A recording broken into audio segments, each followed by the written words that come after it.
60 Minutes Overtime. Is Taiwan already at cyber war with China?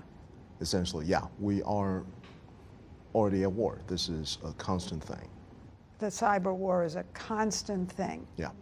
This week on 60 Minutes, we traveled to the tiny island of Taiwan, the thriving democracy adjacent to China, to take a ground-level look on tensions on the island between Taiwan and China. My name is Shachar Baran. I produce for Leslie Stahl at 60 Minutes. We asked people what is a cyber war, what is cyber warfare, and people kept referring to a couple of different things, a couple of different fronts. The first is disinformation, where basically China bombards cell phones in Taiwan with fake news and disinformation. The issue with disinformation is they sow panic, they can sow distrust. One of the easy ways to spot Chinese disinformation is that they're never that subtle. They're very heavy-handed. We talked to cybersecurity expert Kit Yen-fan about the rampant disinformation campaign that China is leveraging against Taiwan. What about fake news on social media? Fake news on social media is a way for them to pave the way for of course, their eventual operation.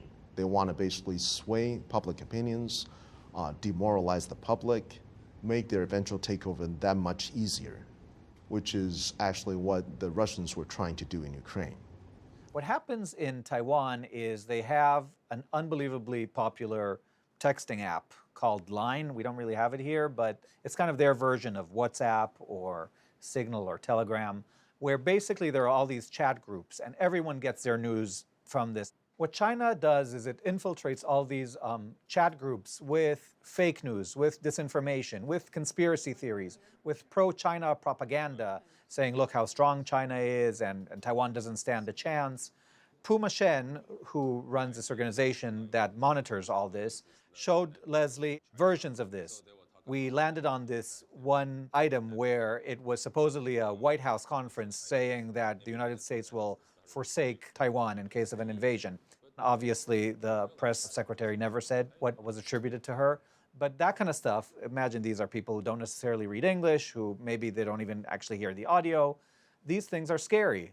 Another front of the war is a hack, an attack where, China would try to disrupt infrastructure, would try to shut down the internet, would try to hurt the energy section, close hospitals. That hasn't happened yet. There are other forms, though. For example, China's attempt to hack and shut down websites. Last month, our intelligence bureau gave my committee the figures. Every day, per day, there are 20 million cyber attacks per day. Wang Tingyu, a politician from the south of Taiwan, a district called Tainan, took us to this facility that monitors in real time hacking attempts from all over the world into Taiwan. Most of them are obviously from China. What they do is they monitor attack attempts as they come in, and you can see, they see where the IP addresses are, they get information about it. What's incredible is it just keeps coming from everywhere. And a lot of them are directly traced to China.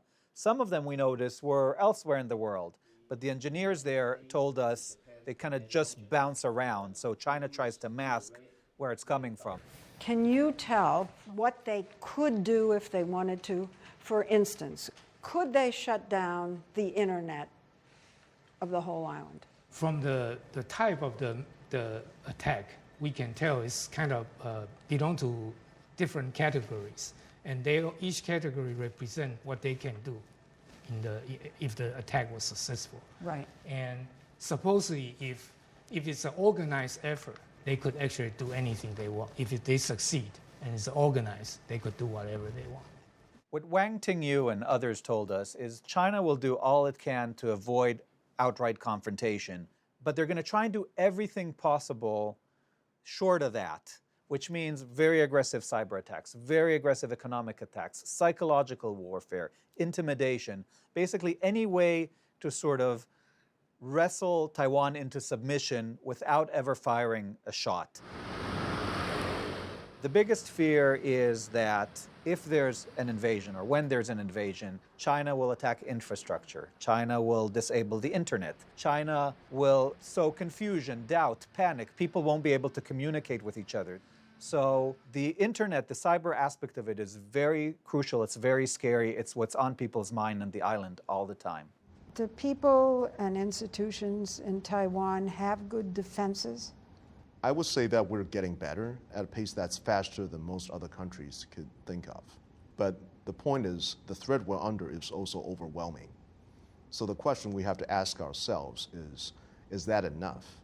That is not an easy question to answer because the only true measure of whether we're ready is if the war ever breaks out.